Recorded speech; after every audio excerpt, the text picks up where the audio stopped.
গিলাপাড়া জামে মসজিদের মধ্যে ইমাম থেকে নিয়ে মুয়াজ্জিন মুসল্লিদের গুনাহ আমি এখনই এই মুহূর্তে ক্ষমা করে দেব।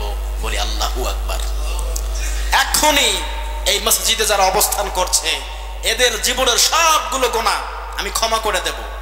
শুধু ক্ষমা করে দেব তা না, ওদের তামাম জীবনের যতগুলো গুনাহ রয়েছে সবগুলো গুনাহ আমি নেকিতে রূপান্তর করে দেব। বলি আল্লাহু আকবার।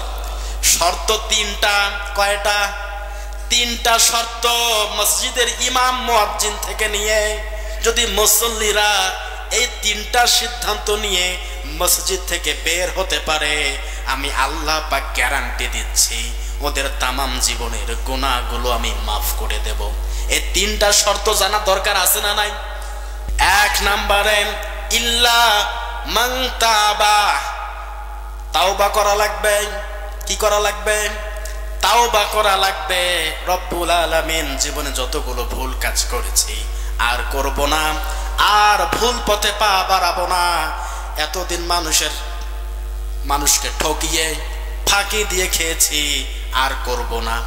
তাওবা করা লাগবে, তাওবা করার মতো। ইয়া আইয়ুহাল্লাযিনা আমানুত্তাকুল্লাহা ওয়া কুলু কাওলান সাদীদা, হে ঈমানদারগণ ভয় করো, সত্য কথাগুলো বলো।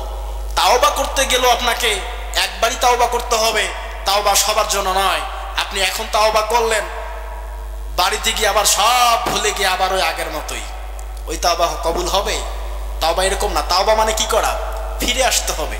জীবনের সবগুলো গুনাহ পাপের জন্য অনুতপ্ত হওয়া লাগবে। কার কাছে? আল্লাহ পাকের কাছে। এক নম্বরে তাওবা করা লাগবে। ইল্লা মান তাবা ওয়া আমানা, এবং ঈমান আনা লাগবে। কয়টা পয়েন্ট বললাম? দুইটা। এক নম্বরে তাওবা করা লাগবে এই মসজিদ থেকে এখনই এই মুহূর্তে তাওবা করা লাগবে, আল্লাহর উপর ঈমান আনা লাগবে। আর তিন নম্বরে ওয়া আমিলান সলিহা, ভালো ভালো কাজগুলো দুনিয়ার জমিনে করার সিদ্ধান্ত নেওয়া লাগবে। বলি আল্লাহু আকবার।